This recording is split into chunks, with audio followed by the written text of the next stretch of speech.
ಧ್ಯಾನ ಹಾಗೂ ಯೋಗಾಸನದಿಂದ ಆರೋಗ್ಯ ಕಾಪಾಡಿಕೊಳ್ಳಬಹುದು ಎಂದು ಶಿರಾ ತಾಲೂಕಿನ ಕನ್ನಡ ಸಾಹಿತ್ಯ ಪರಿಷತ್ತಿನ ಪಾಂಡುರಂಗಪ್ಪ ಹೇಳಿದರು. ಜಿಲ್ಲೆಯ ಸಿರಾ ನಗರದ ಬ್ರಹ್ಮಕುಮಾರಿ ಈಶ್ವರ್ಯ ವಿಶ್ವವಿದ್ಯಾಲಯದಲ್ಲಿ ಏರ್ಪಡಿಸಿದ್ದ ಯೋಗ ಮತ್ತು ಯೋಗಾಸನ ಶಿಬಿರ ಉದ್ಘಾಟಿಸಿ ಮಾತನಾಡಿದರು. ಜಗತ್ತೇ ಒಂದು ಕುಟುಂಬ ಎನ್ನುವ ತತ್ವದಡಿ ಸೇವೆ ಮಾಡುತ್ತಿರುವ ಈಶ್ವರ್ಯ ವಿಶ್ವವಿದ್ಯಾಲಯದ ಕಾರ್ಯ ಶ್ಲಾಘನೀಯವಾಗಿದೆ. ಮನಸ್ಸು ಏರುಪೇರು ಆದಾಗ ಶಾರೀರಿಕವಾಗಿ ನಾವು ತೊಂದರೆಗೀಡಾಗುತ್ತೇವೆ. ಆರೋಗ್ಯವಂತರಾಗಬೇಕಾದರೆ ಧ್ಯಾನ ಬಹಳ ಅವಶ್ಯಕವಿದೆ. ಮನಸ್ಸಿನ ಆರೋಗ್ಯ ಅಷ್ಟೇ ಮುಖ್ಯವಾಗಿದೆ. ಮನಸ್ಸು ಆರೋಗ್ಯವಾಗಿರಬೇಕಾದರೆ ಆಧ್ಯಾತ್ಮ, ಜ್ಞಾನ, ಒಳ್ಳೆಯ ಚಿಂತನೆಗಳು ಮುಖ್ಯವಾಗಿದೆ. ನಾವು ಏನು ನೋಡುತ್ತಿದ್ದೇವೋ ಇದೇನು ಶಾಶ್ವತವಲ್ಲ.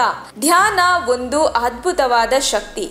ಅದರಲ್ಲಿ ನಾವು ತಲ್ಲೀನರಾದಾಗ ಮನಸ್ಸಿನ ಗೊಂದಲ ದೂರವಾಗುತ್ತದೆ ಎಂದರು. ಬ್ರಹ್ಮಕುಮಾರಿ ಆಧ್ಯಾತ್ಮಿಕ ಪ್ರವಚನಕ ರಾಜಯೋಗಿ ಡಾಕ್ಟರ್ ಮಹೇಂದ್ರಪ್ಪ PH ಮಾತನಾಡಿ, ಯೋಗಾಸನ ಶರೀರದ ಆರೋಗ್ಯವನ್ನು ಸದೃಢ ಮಾಡುತ್ತದೆ. ಧ್ಯಾನ ಮನಸ್ಸಿನ ಆರೋಗ್ಯವನ್ನು ಸದೃಢ ಮಾಡುತ್ತದೆ. ವಿಶ್ವ ಆರೋಗ್ಯ ಸಂಸ್ಥೆ ಹೇಳುತ್ತದೆ, ಒಬ್ಬ ವ್ಯಕ್ತಿ ಪರಿಪೂರ್ಣ ಆರೋಗ್ಯವಂತನಾಗಲು ಶಾರೀರಿಕ, ಮಾನಸಿಕ, ಸಾಮಾಜಿಕ ಮತ್ತು ಆಧ್ಯಾತ್ಮ ವಿಷಯಗಳಲ್ಲಿ ಸಮತೋಲನ ಕಾಯ್ದುಕೊಳ್ಳಬೇಕು ಎಂದರು. ಕಾರ್ಯಕ್ರಮದಲ್ಲಿ ನಗರಸಭೆ ಸದಸ್ಯರಾದ ತೇಜು ಭಾನುಪ್ರಕಾಶ್, ನರಸಿಂಹಮೂರ್ತಿ, ಬ್ರಹ್ಮಕುಮಾರಿ, ಅನ್ನಪೂರ್ಣ ಮತ್ತಿತರರು ಹಾಜರಿದ್ದರು. ನಮ್ಮ ತುಮಕೂರು ಮಾಧ್ಯಮದ ವಿಶೇಷ ಸುದ್ದಿಗಳನ್ನು ನಿರಂತರವಾಗಿ ಪಡೆದುಕೊಳ್ಳಲು ಚಾನೆಲ್ ಅನ್ನು ಸಬ್ಸ್ಕ್ರೈಬ್ ಮಾಡಿ. ಕ್ಷಣ ಕ್ಷಣದ ಸುದ್ದಿಗಳಿಗಾಗಿ www.nammathumakuru.com ಗೆ ಭೇಟಿ ನೀಡಿ.